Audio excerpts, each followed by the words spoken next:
ദീപകം ഹൃദയോദ്ദീപകം ജീവദായകം.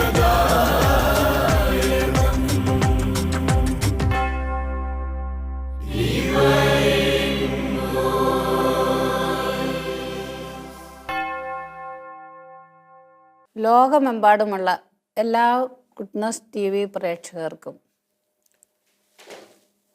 Divine വോയിസിലേക്ക് സ്വാഗതം. പ്രിയപ്പെട്ടവരെ,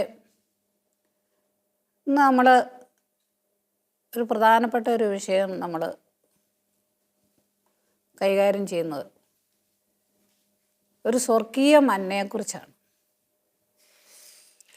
നമ്മുടെ അനുദിന ജീവിതത്തിൽ എല്ലാ പ്രശ്നങ്ങൾക്കും ഉത്തരം കിട്ടണം, എല്ലാ പ്രശ്നങ്ങളും മാറി നിൽക്കണം, അല്ലേ? അത് നമുക്കൊരു ശക്തി തരുന്ന ഒരു വിഷയത്തെക്കുറിച്ച് നമ്മളിപ്പോൾ ചിന്തിക്കുകയാണ്.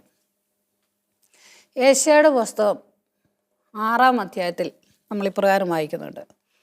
ഉസ്യ രാജാവ് മരിച്ച വർഷം കർത്താവ് ഉന്നതമായ ഒരു സിംഹാസനത്തിലിരിക്കുന്നത് ദേവാലയത്തിലേക്ക് വന്ന പ്രവാചകൻ ഏശയ്യാ പ്രവാചകൻ കാണുകയാണ്.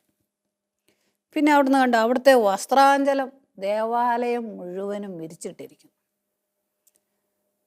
ഏശയ്യാ നോക്കുമ്പം ദേവാലയം മുഴുവനും തൂവെള്ള പട്ടുവസ്ത്രം വിരിച്ചിട്ടിരിക്കുക. അതിലാണ് താൻ മുട്ടുകുത്തി നിൽക്കുന്നതെന്ന് ബോധ്യം വന്നപ്പോൾ, ആ വിശുദ്ധിയുടെ വസ്ത്രം കണ്ടപ്പോൾ, പ്രിയപ്പെട്ടവരെ, അദ്ദേഹത്തിൻ്റെ ഉള്ള് നടുങ്ങിപ്പോയെന്ന് പറയും. അദ്ദേഹം പറയുകയാണ്, മാലാഖമാർ ചുറ്റിലുമുണ്ട്, അവർ പരിശുദ്ധൻ പരിശുദ്ധൻ എന്ന് സ്തുതിച്ചുകൊണ്ടിരിക്കുന്നു. ഇവരുടെ ശബ്ദഘോഷത്താൽ ദേവാലയത്തിൻ്റെ അടിത്തറ വരെ മുഴങ്ങി ഒച്ച കേട്ടെന്നാണ് പറയുന്നത്. അപ്പം എല്ലാം കുടുങ്ങിയെന്നാണ് പറയുന്നത്. ദേവാലയം ധൂമപൂരിതമായി. അപ്പോൾ ഇതെല്ലാം കണ്ടപ്പം പ്രവാചകൻ പറയാം, എനിക്ക് ദുരിതം. കാരണം എന്താണ്? അതും പറയാം, ഞാൻ അശുദ്ധമായ അധരങ്ങളുള്ളവനും അശുദ്ധമായ അധരങ്ങളുള്ളവരുടെ മധ്യത്തിൽ വസിക്കുന്നവനുമാണ്. ദൈവത്തിൻ്റെ പരിശുദ്ധി കണ്ടപ്പോൾ, ദൈവത്തിൻ്റെ പരിശുദ്ധിയുടെ സാന്നിധ്യം വന്നപ്പോൾ തൻ്റെ ഉള്ളിലെ അശുദ്ധിയാണ് കണ്ടത്. അദ്ദേഹം പറയാൻ, എനിക്ക് ദുരിതം, ഇവിടെ ഞാൻ പെട്ടുപോയല്ലോ. അപ്പോൾ എന്താ ചെയ്തത്? സെറാഫുകളിലൊന്ന് ഒരു അഗ്നി എടുത്തുകൊണ്ടുവന്ന് ഇദ്ദേഹത്തിൻ്റെ അധരത്തിൽ സ്പർശിച്ചു. എന്നിട്ട് പറയണം, അവർ കൊടിൽ കൊണ്ട് എടുത്ത ഒരു തീക്കനലുമായി എൻ്റെ അടുത്തേക്ക് വന്ന് പറഞ്ഞു, അവൻ എൻ്റെ അധരങ്ങളെ സ്പർശിച്ചിട്ട് പറഞ്ഞു, ഇത് നിൻ്റെ അധരങ്ങളെ സ്പർശിച്ചിരിക്കുന്നു, നിൻ്റെ മാലിന്യം നീക്കപ്പെട്ടു, നിൻ്റെ പാപം ക്ഷമിക്കപ്പെട്ടിരിക്കുന്നു. നമ്മുടെ എല്ലാവരുടെയും ഒരു പ്രശ്നം, ദൈവസന്നിധിയിലായിരിക്കാൻ ഭയപ്പെടും. എന്തുണ്ടെങ്കിലാ? പാപം ഉണ്ടെങ്കിൽ, കുറവുകളുണ്ടെങ്കിൽ, ഞാൻ അശുദ്ധമാണ് എന്നുള്ള ആ നിലവിളി, ആ അന്തരാത്മാവിൽ നിന്നുള്ള നിലവിളി അദ്ദേഹത്തിൽ നിന്ന് ഉയർന്നപ്പോൾ ഇതാ ആ സെറാഫ് മാലാഖ എന്താ ചെയ്തത്? ഒരു തീക്കനൽ പോലെ. എന്താണ് തീക്കനൽ? ദിവ്യകാരുണ്യം ഈശോയാണ്. ആ ദിവ്യകാരുണ്യം ഇതാ ആൾക്കാരെ നിന്ന് എടുത്തുകൊണ്ട് സ്പർശിച്ചിട്ട് പറഞ്ഞു, നിന്റെ മാലിന്യം എല്ലാം നീക്കപ്പെട്ടു, നിന്റെ പാപം ക്ഷമിക്കപ്പെട്ടു. നമ്മുടെ പാപം ഇതുപോലെ ആർക്കെങ്കിലും ക്ഷമിക്കാൻ പറ്റുമോ? മായ്ച്ചു കളയാൻ പറ്റുമോ? മാലിന്യം എല്ലാം മായ്ക്കാൻ പറ്റുമോ? പക്ഷെ ഒരു ദിവ്യകാരുണ്യത്തിൻ്റെ ശക്തി ഭയങ്കരമാണ്. ഒരിക്കലും ഞാനിങ്ങനെ വിശുദ്ധ കുർബാന കാണുക. അപ്പം ഈ വിശുദ്ധ കുർബാനയിൽ ഒരു നിധി ഉണ്ടെന്ന് പരിശുദ്ധാത്മാവ് എന്നെ പഠിപ്പിച്ചു തന്നു.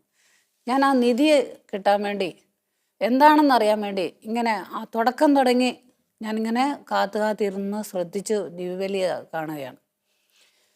അപ്പോൾ കുർബാന സ്വീകരിക്കുന്ന സമയം വൈദികൻ എൻ്റെ കരങ്ങളിലേക്ക് തിരുവോസ്തി വെക്കാൻ തുടങ്ങുമ്പോൾ അതിൻ്റെ അകത്തുനിന്നൊരു ശബ്ദം ഞാൻ കേട്ടു. ആ ശബ്ദം ഇങ്ങനെയാണ്, നീ എൻ്റെ മാംസത്തിൻ്റെ മാംസവും ജീവൻ്റെ ജീവനുമാണ്. അപ്പോൾ എനിക്കത് അങ്ങ് വിശ്വസിക്കാൻ പറ്റിയില്ല.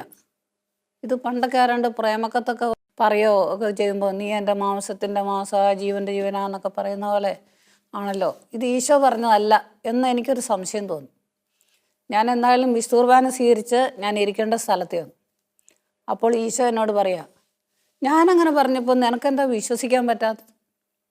യോഹന്നാൻ്റെ സുവിശേഷം 6-ാം അധ്യായത്തിൽ പറയുന്നില്ലേ, ഈശോ അപ്പം എടുത്തിട്ട് പറഞ്ഞു, ഇതെൻ്റെ ഇതെൻ്റെ ശരീരമാണ്, നിങ്ങൾ വാങ്ങി ഭക്ഷിക്കുവിൻ.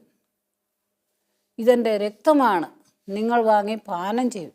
അപ്പം പ്രിയപ്പെട്ടവരെ, ഈശോ എന്നോട് ചോദിക്കുകയാണ്, ഇതെൻ്റെ ശരീരം എന്ന് പറഞ്ഞപ്പോൾ എൻ്റെ മാംസത്തിൻ്റെ കുറച്ച് ഭാഗമൊന്നുമല്ല, എൻ്റെ ജീവൻ, പിന്നെ ജീവനുള്ള ശരീരം, ഉത്ഥാനം ചെയ്ത ഈശോയുടെ ശരീരമാണ് നമ്മൾ വിശുദ്ധ കുർബാന സ്വീകരിക്കുമ്പോൾ നമ്മിലേക്ക് വരുന്നു. എന്നിട്ട് എന്ത് ചെയ്യുകയാണ്?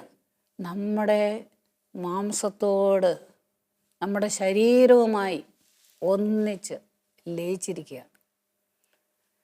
അതെ, ശരീരം ശരീരമായും ജീവൻ ജീവനുമായും ഒന്നിച്ച് ലയിക്കുന്ന സമയമാണ് വിശുദ്ധ കുർബാന സ്വീകരണം.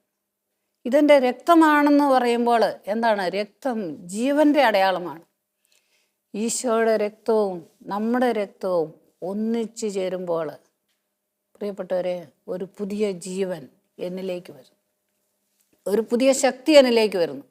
കാരണം ഈശോ പറഞ്ഞു, ഞാൻ സ്വർഗത്തിൽ നിന്ന് ഇറങ്ങി വന്ന ജീവനുള്ള അപ്പമാണ്. എന്തിനാ ജീവനുള്ള അപ്പം? അത് അന്ന് യഹൂദരോട് സംസാരിച്ചപ്പോൾ അവർ ചോദിച്ചു, ഇതുപോലെ നീ പറഞ്ഞ പോലെ പണ്ട് ഇങ്ങനെ പറഞ്ഞ സ്വർഗത്തിൽ നിന്ന് വന്ന മന്ന ഭക്ഷിച്ചിട്ട് അവരൊക്കെ മരിച്ചു പോയില്ലേ? അപ്പോൾ ഈശോ പറയാ, അതുപോലെയുള്ള അപ്പമല്ല ഇത്, ഇത് ജീവനുള്ള അപ്പമാണ്. മന്നയ്ക്ക് ജീവനില്ലായിരുന്നു. അതുകൊണ്ട് നിങ്ങൾക്കൊരു ജീവൻ കിട്ടാൻ, പുതിയ ജീവിതത്തിലേക്ക് കടന്നു വരാൻ, സ്വർഗത്തിൽ എത്തിച്ചേരാൻ, ഇത് സ്വർഗത്തിൽ നിന്ന് ഇറങ്ങി വന്ന ആ ജീവനുള്ള അപ്പമാണ്, ഇതെൻ്റെ ശരീരമാണ്. അപ്പം എന്നേക്കും മനുഷ്യന് ജീവിക്കാൻ, പാപത്തിന് മോചനം കിട്ടാനും ഒരു ശക്തി കിട്ടാനും ഔഷധമായിട്ടും ആയിത്തീരുന്നത് എന്താ? ഈ ഈശോയുടെ ശരീരമാണ്. അപ്പം എന്നെ ഭക്ഷിക്കുന്നവൻ എന്നേക്കും ജീവിക്കും. കാരണം അവനൊരു പാപമാലിന്യങ്ങളില്ലാതെ ഇനി ഉണ്ടായാൽ തന്നെ അതിനെ അതിജീവിക്കാനുള്ള ശക്തി വിശുദ്ധ കുർബാനയിലൂടെ വരികയാണ്.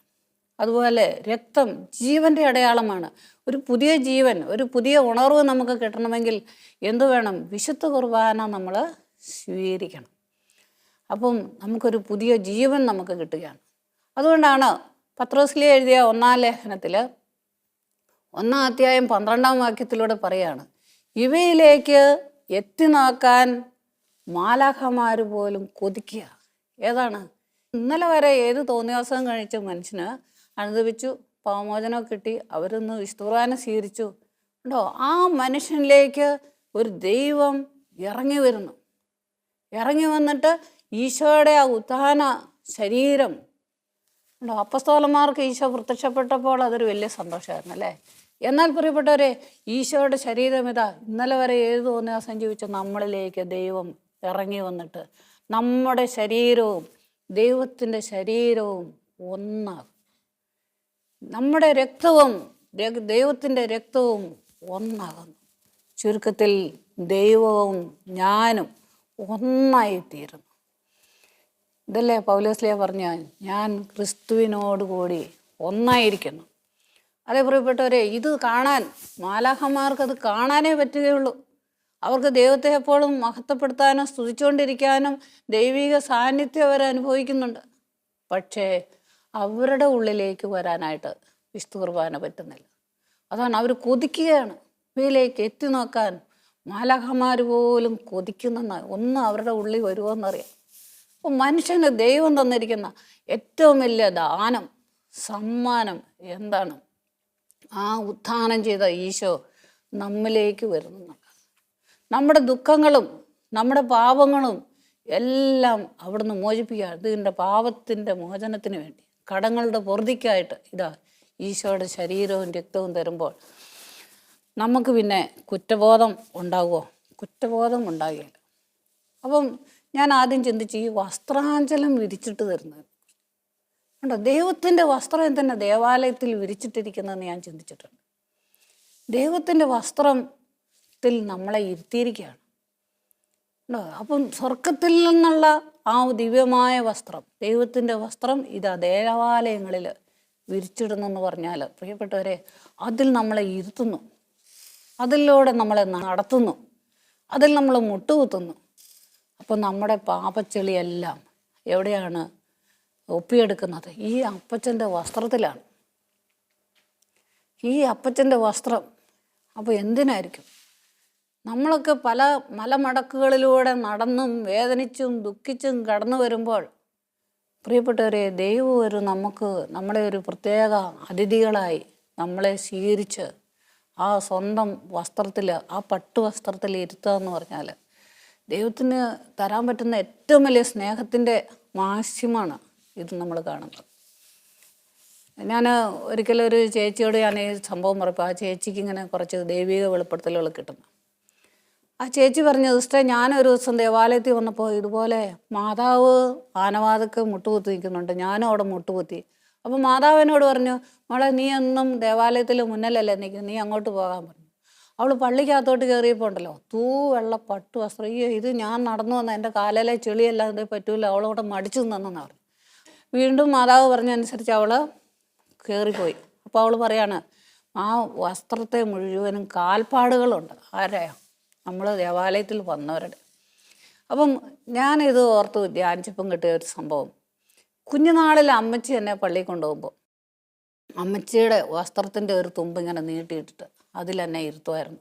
എന്തിനാ? സിമെൻറ്റിലെ തണുപ്പടിക്കരുത്, ചെളിയും മണ്ണോ ഒന്നും പറ്റരുത്. മാത്രമല്ല, ഈ കൊച്ച് എവിടെയായിരിക്കണം? അമ്മയുടെ മടിത്തണ്ടിനോട് ചേർന്നിരിക്കണം. കാരണം അമ്മ കൈ കൂട്ടി പിടിച്ചു പ്രാർത്ഥിക്കുമ്പോൾ ഈ കൊച്ചിനെ ചിലപ്പോൾ നോക്കുമെന്ന് വരികയില്ല. അപ്പോൾ കൊച്ചു തന്നിൽ നിന്ന് അകന്നു പോകുന്നൊരു കാലം ഇതുണ്ടല്ലേ. പള്ളി വരുന്ന കൊച്ചു പിള്ളേരൊക്കെ എന്ത് ചെയ്യും? എഴുന്നേറ്റ് ഓടും, അയിലയിലൊക്കെ കറങ്ങി നടക്കും അല്ലേ. അപ്പോൾ ഇന്ന് പറഞ്ഞ പോലെ ഞാനും ചിലപ്പോൾ എഴുന്നേറ്റ് ഓടി നടക്കും. അതുകൊണ്ട് അമ്മയുടെ മടിത്തണ്ടിനോട് കൊച്ചു ചേർന്നിരിക്കുകയാണ്. ആ സമയത്തും അമ്മയുടെ സ്നേഹം വിട്ടുമാറാതെ നമ്മളെ സ്നേഹിച്ചുകൊണ്ടിരിക്കും. ഇതാണ് യേശയ്യായുടെ പുസ്തകം 66:13 പറയുന്നത്. അമ്മയെപ്പോലെ ഞാൻ നിനക്ക് സ്വാതന്ത്ര്യം തരും, അമ്മയെപ്പോലെ നിന്നെ ഞാൻ മടിയിലിരുത്തി ലാളിക്കും, അതുപോലെ ഞാൻ നിന്നെ എളിയിൽ വഹിക്കും, നിന്നെ തുപോളിൽ വഹിക്കും. ഇതെല്ലാമാണ് അവിടെ പറയുന്നത്. പ്രിയപ്പെട്ടവരെ, ഞാൻ ചിന്തിച്ചു പോയിട്ടുണ്ട്, ദൈവപിതാവ് നമുക്ക് മറ്റുള്ളവരിൽ നിന്ന് സ്നേഹം കിട്ടിയിട്ടില്ല. പലതരത്തിലൂടെയുള്ള സങ്കടങ്ങളും വേദനകളും ഉണ്ടായിരിക്കും. മദ്യപാനിയായ ഭർത്താവുണ്ടാകും, അല്ലെങ്കിൽ ഭാര്യയുടെ സ്വഭാവം, അല്ലെങ്കിൽ മക്കളുടെ സ്വഭാവം, ഇങ്ങനെ പലതരത്തിലൂടെ നമ്മൾ നിരാശരും വേദനിച്ചും കഴിയുമ്പോൾ ഈ ദൈവപിതാവ് നമ്മളെ ദേവാലയത്തിൽ സ്വീകരിക്കുന്ന എന്തിനാ? നമുക്ക് സ്വാതന്ത്ര്യം തരാൻ, ഒരമ്മയുടെ ഒരു ആശ്വാസം നമുക്ക് തരാൻ വേണ്ടിയിട്ടാണ് അല്ലേ. അമ്മയുടെ ഒരു സ്നേഹം നമുക്ക് തരാൻ വേണ്ടിയിട്ടാണ്. അപ്പം ഈ വിശുദ്ധ കുർബാന സ്വീകരിച്ച് ഈശോയുമായി ഞാൻ എൻ്റെ അടുക്കളയിലേക്ക് പോകുന്നു, ഈശോയുമായി ഞാൻ എൻ്റെ പാടത്തേക്ക് പോകുന്നു. എൻ്റെ പിതാവ് കൃഷിക്കാരനാണെന്ന് ഈശോ പറഞ്ഞിരിക്കുന്നത് അല്ലേ. അപ്പം നമ്മൾ പാടത്തേക്ക് പോകുമ്പോൾ ആരാ നമ്മുടെ കൂടെ വരണേ? കൃഷിക്കാരനായ പിതാവ് ഒന്ന് നമ്മളെ എല്ലാത്തിനും സഹായിക്കുന്നു. യേശുവാണ് നല്ല ഭക്ഷണമൊക്കെ ഉണ്ടാക്കി കൊടുത്തോണ്ടിരുന്നല്ലേ, മീനൊക്കെ പൊരിച്ചു വറുത്ത് കൊടുത്ത് നമ്മൾ വായിക്കുന്നുണ്ട്. കണ്ടോ, അടുക്കളയിലേക്ക് പോകുന്ന ഒരു അമ്മച്ചിയോടും ഞാൻ കൂടെ വരിക, പഠിക്കാൻ പോകുന്ന കുട്ടികളുടെ കൂടെ ഈശോ വരികയാണ്. അപ്പം നമ്മുടെ ജീവിതത്തെ ഏറ്റവും വലിയ സുഗമമാക്കി തീർക്കുകയാണ്. അതുകൊണ്ടാണ് സങ്കീർത്തനം 84 പറയുകയാണ്, എന്നേക്കും അങ്ങയെ സ്തുതിച്ചുകൊണ്ട് അങ്ങയുടെ ഭവനത്തിൽ വസിക്കുന്നവർ ഭാഗ്യവാന്മാർ, അങ്ങയിൽ ശക്തി കണ്ടെത്തിയവർ ഭാഗ്യവാന്മാർ. അപ്പം ദൈവത്തിൻ്റെ ശക്തി നമുക്ക് കണ്ടെത്തണം. ഇവിടെ എന്താണ് സംഭവിക്കുന്നത്? അപ്പം എല്ലാവിധ പൈശാചിക പീഡകളിൽ നിന്ന് നമുക്ക് സംരക്ഷണം കിട്ടുകയാണ്. ജ്ഞാനത്തിൻ്റെ പുസ്തകത്തിൽ പറയാണ്, 16-ാം അധ്യായത്തിലൂടെ പറയാണ്, ഓരോരുത്തർക്കും ആസ്വാദ്യമായ വിധം പാകപ്പെടുത്തിയ ഭക്ഷണം സ്വർഗത്തിൽ നിന്ന് അവർക്ക് അങ്ങ് നൽകി. അങ്ങ് നൽകിയ വിഭവങ്ങൾ അങ്ങയുടെ മക്കളുടെ നേരെ അങ്ങേക്കുള്ള വാത്സല്യം പ്രകടമാക്കി. പ്രിയപ്പെട്ടവരെ, എന്തിനാണ് നമ്മൾ വിശുദ്ധ കുർബാന സ്വീകരിക്കുന്നത്? അപ്പോൾ ഓരോരുത്തർക്കും ആസ്വാദം. ഇന്ന് എനിക്ക് എന്താ ആവശ്യം, നാളെ എനിക്ക് എന്താ ആവശ്യം, എന്താ പ്രശ്നങ്ങളും എനിക്ക്, അതിൻ്റെ അനുസരിച്ച് ഈ വിശുദ്ധ കുർബാനയെ രൂപാന്തരം പ്രാപിപ്പിച്ചു തരുമെന്നാണ് പറഞ്ഞിരിക്കുന്ന വചനം. അപ്പം നമ്മുടെ ആവശ്യങ്ങളിലേക്ക് നമ്മൾ ദിവ്യകാരുണ്യമായി കടന്നു വരണം. അപ്പം ദിവ്യകാരുണ്യം അതിനെല്ലാം നമ്മളെ രൂപപ്പെടുത്തുന്നു. ഒരിക്കൽ ഒരു വലിയൊരു പ്രശ്നം എനിക്ക് ഉണ്ടാകേണ്ടതാണ്, പക്ഷെ ഉണ്ടായില്ല. അതിനു മുമ്പ് ഞാനതൊന്ന് പോയി അത് നിയോഗം വെച്ചൊരു കുർബാന കണ്ടു. ആ കുർബാന കണ്ടപ്പോഴത്തേന് ആ പ്രശ്നം അങ്ങോട്ട് മാറിപ്പോയി, എല്ലാം അങ്ങോട്ട് ശാന്തമാക്കി. അപ്പോൾ എനിക്ക് ഒത്തിരി അനുഭവമുണ്ട്. വിശുദ്ധ കുർബാനയിലൂടെ വരുന്ന വലിയ എന്തെല്ലാം അനുഭവങ്ങളാണ് നമുക്ക് കിട്ടുന്നതെന്ന്. വിശുദ്ധ കുർബാന ഉണ്ട്. ഒരിക്കൽ സമാധാനം തരുന്നതിന് മുമ്പ് പരിശുദ്ധാത്മാവ് എന്നോട് പറഞ്ഞു, മോളെ, നീ ഇന്ന് സ്വീകരിക്കുന്ന സമാധാനം ഓരോ വിശുദ്ധ കുർബാനയിലും ഈശോ തരുന്ന സമാധാനമാണെന്ന് ഓർത്തുകൊണ്ട് നീ സ്വീകരിക്കണമെന്ന് പറഞ്ഞു. അപ്പം ഞാൻ പറഞ്ഞു, പരിശുദ്ധാത്മാവേ ശരി. ഇപ്പം വൈദികൻ പറഞ്ഞു നിങ്ങൾക്ക് സമാധാനം എന്ന് പറയും. അപ്പോൾ ഞാൻ പറഞ്ഞു, ഈശോയെ നിൻ്റെ സമാധാനമായിരിക്കട്ടെ എന്ന് പറഞ്ഞു, സ്വീകരിച്ചു. അപ്പം നമ്മുടെ കൊച്ചു കപ്പിയാർ പറഞ്ഞു, നിങ്ങൾ പരസ്പര സമാധാനം കൊടുക്കുക. അപ്പോൾ ഞാൻ പറഞ്ഞു, ഈശോയെ ഇതാ നീ തന്ന സമാധാനം ഞാൻ കൊടുക്കുന്നെന്ന് പറഞ്ഞ് ഞാൻ വലത്തേക്ക് തിരിഞ്ഞ് ഒരു ചേട്ടത്തിയാണ് എൻ്റെ അടുത്ത് നിന്ന്. ആ ചേട്ടത്തിയിലേക്ക് ഞാൻ കൈ കൂപ്പി ആ ചേട്ടത്തി അത് സ്വീകരിക്കുകയും ചെയ്തു. എന്നിൽ നിന്ന് ശക്തി ഒഴുകുന്നത് ഞാൻ അനുഭവിച്ചു. ഒപ്പം ആ ചേട്ടത്തിയുടെ മുഖം ഇങ്ങനെ വെട്ടിത്തിളങ്ങുന്നത് കണ്ടു.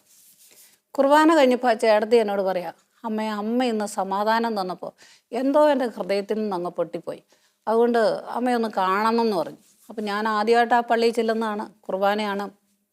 അപ്പോൾ ഈ ചേട്ടത്തിക്ക് എന്നെ ഒന്നും അറിയത്തില്ല. അപ്പം കുർബാന കഴിഞ്ഞപ്പോൾ ഞാൻ അല്പസമയം നിന്ന് കൊടുത്തു. അപ്പം അമ്മച്ചി പറയാ, അമ്മേ 11 വർഷമായി ഞാനും എൻ്റെ ഭർത്താവും 2 വീട്ടിൽ താമസിക്കുക. ഭർത്താവ് പല പ്രാവശ്യം എന്നെ ഉപദ്രവിച്ചുകൊണ്ടിരുന്നു. അങ്ങനെ അത് സഹിക്കാൻ മേലായിട്ട് പിന്നെ ഞാൻ മൂത്ത മകൻ്റെ കൂടെയാണ് താമസിക്കുന്നത്. എന്നാൽ പെൺമക്കൾ 3-4 പേര് വീട്ടിലുണ്ട്, അവർക്ക് കല്യാണമൊന്നും ആയിട്ടില്ല. ഇങ്ങനെയെല്ലാം വിഷമം പറഞ്ഞപ്പം ഞാൻ പറഞ്ഞു, അമ്മച്ചി ഒരു കാര്യം ചെയ്യുക, മക്കളോട് ഒന്ന് പറയാം ഭർത്താവിനോട് ഇവിടം വരെ വരാം. ഒരു അരമണിക്കൂറിനുള്ളിൽ ഭർത്താവ് മടത്തി വന്നു.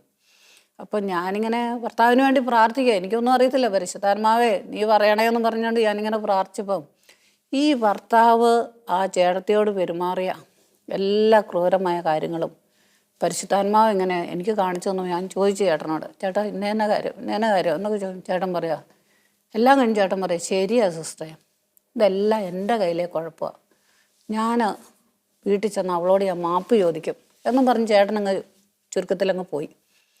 ചെന്ന് കഴിഞ്ഞപ്പം ചേട്ടത്തി അക്കരത്തെ പറമ്പിലൂടെ ചൂട്ടുമടലും പെറുക്കി നടക്കുക. ചേട്ടൻ കൈ കൊട്ടി വിളിച്ചു, നീ ഇങ്ങ് വന്നേടി എന്ന് പറഞ്ഞു. ചേട്ടത്തി അങ്ങ് കയറി ചെന്നു, നീ ഇന്ന് പോകരുതടിയെ, നീ ഇന്ന് എൻ്റെ കൂടെ താമസിക്കണം. ചുരുക്കത്തിൽ അവരങ്ങ് ഒന്നിച്ചായി. ഞാൻ ചിന്തിക്കുന്നു, ആരാണ് ഇവരെ ഒന്നിച്ചാക്കിയത്? അതുവരെ അത്ര വർഷം ഒരുമിച്ച് ആകാൻ ഇവർക്ക് പറ്റിയില്ല. എന്താണ് അതിൻ്റെ ശക്തി? വിശുദ്ധ കുർബാനയുടെ സമയത്ത് വൈദികൻ തരുന്ന സമാധാനം. പ്രിയപ്പെട്ടവരെ, അതാണ് ആ സമാധാനം. ഞാനത് സ്വീകരിച്ചു, ചേട്ടത്തി അത് സ്വീകരിച്ചു. ചേട്ടത്തി മക്കളോട് പറഞ്ഞു, മക്കൾക്ക് കിട്ടി. മക്കളത് അപ്പനോട് പറഞ്ഞപ്പോൾ അപ്പന് കിട്ടി. അങ്ങനെ അപ്പം മടത്തി വന്നു. അപ്പനിലെ മാനസാന്തരം, പരിശുദ്ധാത്മാവ്. എന്തോ സ്വർഗരാജ്യം. സ്വർഗരാജ്യം എന്ന് പറഞ്ഞാൽ സമാധാനവും നീതിയും പരിശുദ്ധാത്മാവിലുള്ള സന്തോഷമാണ്. പ്രിയപ്പെട്ടവരെ കണ്ടോ, ഓരോ വിശുദ്ധ കുർബാനയിലൂടെയും നമുക്ക് കിട്ടുന്ന സമാധാനം സ്വർഗരാജ്യ അനുഭവമാണ്. അതുകൊണ്ടാണ് ഈശോ ഈ 2 പേരെ പറഞ്ഞു വിട്ടു, നിങ്ങൾ ഈ 2 പേരായി പൊക്കോ. വില്ലേജുകളിൽ കൂടെ പോകുമ്പോൾ വീടുകൾ തോറും പറയുമ്പോൾ നിങ്ങൾ കൊടുക്കേണ്ടത് ഈ സമാധാനം. അതാണ് താൻ പോകാനിരുന്ന സ്ഥലത്തേക്ക് ആരെ വിട്ടു? ശിഷ്യന്മാരെ വിട്ടു. അപ്പോൾ ഈശോയ്ക്ക് പകരം നമ്മളെ വിടുന്നത് എന്തിനു വേണ്ടിയിട്ട്? ഈ സമാധാനത്തിന് ഇത്രമാത്രം വലിയ പവറുണ്ട്. അപ്പം നമ്മുടെ കുടുംബത്തിൽ ഒരു വഴക്കുണ്ട്, പ്രശ്നങ്ങളുണ്ട്, പ്രതിസന്ധികളുണ്ട്, പലതരത്തിലുള്ള ബന്ധനങ്ങളും രോഗപീഠകളും ഉണ്ടെന്ന് വിചാരിച്ചു. പ്രിയപ്പെട്ടവരെ, അതെല്ലാം മാറ്റാൻ ഈശോയുടെ ഈ സമാധാനത്തിന് സാധിക്കും. അത് നമ്മൾ ബോധപൂർവം അത് മേടിക്കണം. അത് നമ്മൾ വന്നേ പറ്റുള്ളൂ. അതുകൊണ്ട് നമ്മൾ മത്തായിയുടെ സുവിശേഷം 21-ാം അധ്യായം 18 തുടങ്ങിയുള്ള വചനങ്ങളിലൂടെ ഒരു സന്ദേശം പറയുന്നു. അത്തിവൃക്ഷത്തെ യേശു ശപിക്കുന്നു. ഇത് കേൾക്കും ആദ്യമൊക്കെ എനിക്കൊന്നും തിരിഞ്ഞില്ല. ഞാൻ പരിശുദ്ധാത്മാവിനോട് ചോദിച്ചു, ഇതെൻ്റെ അർത്ഥം എന്താ? ഇപ്പോൾ ഈശോ ശപിക്കുന്നുണ്ട്, പിന്നെ ഇതിൻ്റെ അത്തിവൃക്ഷം കാണുന്നു. അപ്പം പരിശുദ്ധാത്മാവ് എന്നോട് വ്യാഖ്യാനിച്ചു തന്നു ഇപ്രകാരം: പ്രഭാതത്തിൽ നഗരത്തിലേക്ക് പോകുമ്പോൾ അവന് വിശന്നു. അപ്പോൾ എന്താണ് ഈ പ്രഭാതത്തിൽ ആർക്കും വിശക്കാറില്ലല്ലോ, കുറച്ച് കഴിഞ്ഞല്ലേ വിശക്കുന്നല്ലേ? അപ്പോൾ ഈശോയ്ക്ക് വിശന്നത് പ്രഭാതം എന്ന് പറയുമ്പോൾ ഒരു 3 മണിക്ക് ശേഷമുള്ള സമയമാകാം, നേരം പുലരി ആകുന്നതിന് മുമ്പുള്ള ആ സമയമാണ്. അപ്പോൾ ഈശോയ്ക്ക് വിശന്നെന്നാണ് പറയും. അപ്പം എന്ത് ചെയ്തു? ഈശോ നഗരത്തിലേക്ക് പോകുമ്പോൾ അവന് വിശന്നെന്നാണ് കേട്ടോ. അപ്പോൾ ഈ നഗരത്തിലാണ് പോയ വഴിയരികിലൊരു അത്തിവൃക്ഷം കണ്ട് അവൻ അതിൻ്റെ അടുത്തെത്തി. കണ്ടോ, വിശന്നപ്പോൾ വഴിയരികിൽ കണ്ട അത്തിവൃക്ഷം. അപ്പോൾ അത് എന്താണെന്ന് ചോദിച്ചപ്പോൾ പറഞ്ഞു, നഗരത്തിൻ്റെ എല്ലാം വഴിയരികിലാണ് ഓരോ ദേവാലയങ്ങളിലുള്ളത്. കാരണം എന്തിനാണ്? ഈശോയുടെ വിശപ്പെന്ന് പറഞ്ഞാൽ ആത്മാക്കളോടുള്ള ദാഹം. പാപം ചെയ്ത് അകന്നു പോകുന്ന ആത്മാക്കൾക്ക് തൻ്റെ ശരീരവും രക്തവും കൊടുത്ത് വിശപ്പ് മാറ്റുമ്പോഴാണ് ഈശോയുടെ വിശപ്പ് മാറുന്നത്. അതുകൊണ്ട് ആത്മാക്കൾക്ക് വേണ്ടിയിട്ടുള്ള ദാഹമാണ് ഈശോയുടെ വിശപ്പ്. അത് നോക്കിയ പ്രഭാതത്തിൽ അപ്പം അതിരാവിലെ പള്ളികളിലെല്ലാം ദേവാലയങ്ങളിലെല്ലാം വിശുദ്ധ കുർബാനയുണ്ട്. അപ്പോൾ ആ കുർബാനയിൽ മെയിൻ പങ്കാളി ആരാ? ഈശോയാണ്. ഈശോ അവർക്ക് ശരീരം കൊടുത്തുകൊണ്ട് അവരുടെ പ്രശ്നം മാറ്റണം, അവരുടെ രോഗങ്ങൾ മാറ്റണം, അവരുടെ പ്രതിസന്ധികൾ മാറ്റണം. അതുകൊണ്ട് അങ്ങനെ ഈശോ പോവുകയാണ്. അപ്പം വഴിയരിയിൽ കണ്ട അത്തിവൃക്ഷം എന്ന് പറയുമ്പോൾ അത് ദേവാലയമാണ്. എല്ലാ ദേവാലയങ്ങളും കണ്ടാലും നല്ല ഇലകളെല്ലാം ചൂട് നിൽക്കുന്ന ഒരു അത്തിവൃക്ഷം. കണ്ടാലും അതിൻ്റെ അകത്ത് സമയമായില്ലെങ്കിലും അത് കണ്ടാൽ നല്ല പൂവണിഞ്ഞ് നിൽക്കുന്ന പോലെ, എന്നാൽ പഴം കാണും. ഇതുകൊണ്ട് തന്നെ ഈശോ അങ്ങോട്ട് ചെല്ലുകയാണ്.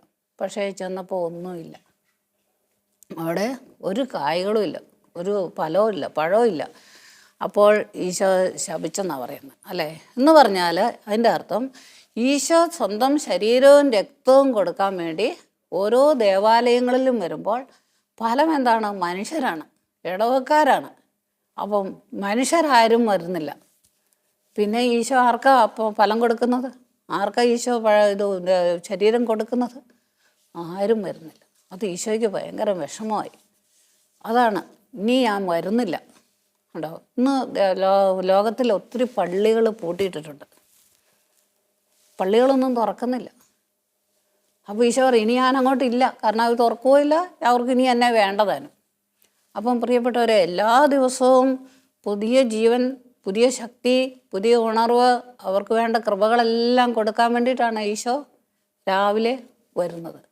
ചിലപ്പം ചില പള്ളിയിൽ അച്ഛനോ 2-3 കന്യാസ്ത്രീകളോ അല്ലെങ്കിൽ 2-3 കരിസ്മാറ്റിക്കാരൊക്കെ കാണും. ഈശോയ്ക്ക് വിഷമമുണ്ട്.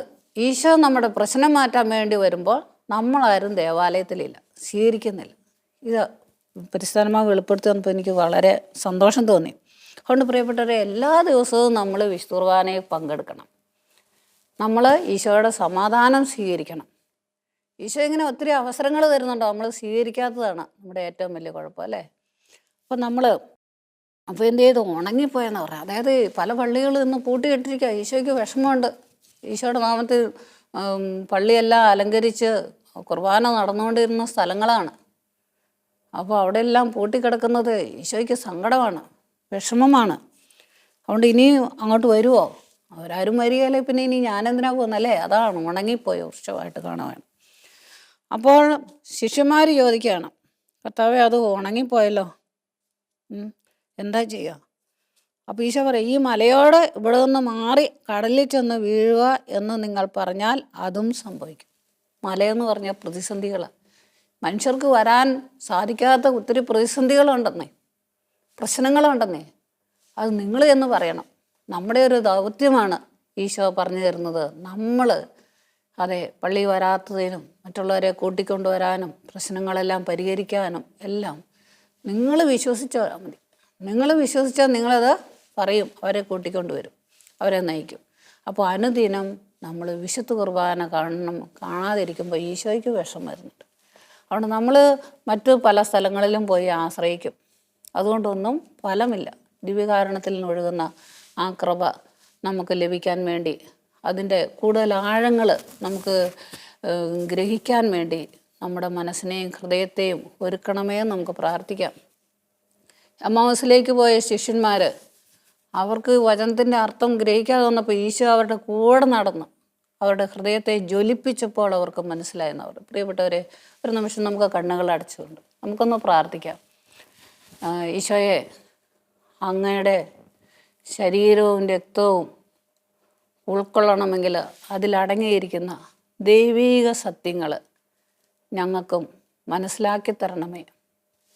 ഈശോയെ, ആ വചനത്തിൻ്റെ ഉൾക്കാഴ്ച ഞങ്ങൾക്ക് തരണമേ. ഈശോയെ, അവർക്ക് വചനം വ്യാഖ്യാനിച്ചു കൊടുത്തപ്പോൾ അവരുടെ ഹൃദയം ജ്വലിച്ചു കഴിഞ്ഞപ്പോൾ അവർക്ക് മനസ്സിലായി ഞങ്ങൾക്ക് എന്തോ ജീവിതത്തിൽ തെറ്റുപറ്റിയെന്ന്. അതെ, അങ്ങ് അപ്പമെടുത്ത് അങ്ങ് പോകാൻ തുടങ്ങിയപ്പോൾ അവർ പറഞ്ഞു, കർത്താവേ, പോകല്ലേ എന്ന് പ്രാർത്ഥിച്ചു. ആ അപ്പമെടുത്ത് അങ്ങ് വാഴ്ത്തിയപ്പോൾ അവർ ദിവ്യകാരുണ്യമായ ഈശോയെ അങ്ങയാണ് കണ്ടത്. അപ്പമായി അങ്ങ് അവരുടെ മുമ്പിൽ പ്രത്യക്ഷപ്പെട്ടു. അവരത് ഭക്ഷിച്ചു, അവരുടെ കണ്ണ് തുറക്കപ്പെട്ടു, അവർക്ക് ശക്തി കിട്ടി. അവർ ജെറൂസലേമിലേക്ക് തന്നെ തിരിച്ചുപോയി. ദൈവമേ, ഞങ്ങളുടെ ജീവിതത്തിലും ഞങ്ങൾക്ക് ഒത്തിരി തെറ്റ് പറ്റിയിട്ടുണ്ട്. ഈശോയെ, ആ തെറ്റുകളെല്ലാം ഞങ്ങളോട് ക്ഷമിച്ച് ഞങ്ങൾ അങ്ങയെ കൂടുതൽ കൂടുതൽ സ്നേഹിക്കാനും അനുദിനം ദിവ്യബലിയിലൂടെ അങ്ങ് ഞങ്ങൾക്ക് വരുന്ന അനുദിനമുള്ള ഉണ്ടായിട്ടുള്ള പ്രശ്നങ്ങളെ പരിഹരിക്കാനാണ്, ഞങ്ങൾക്കൊരു പുതിയ ജീവൻ നൽകാനാണ്, സ്വർഗത്തിൽ നിന്നൊരു പുതിയ ശക്തി ഞങ്ങൾക്ക് തരാനാണ്.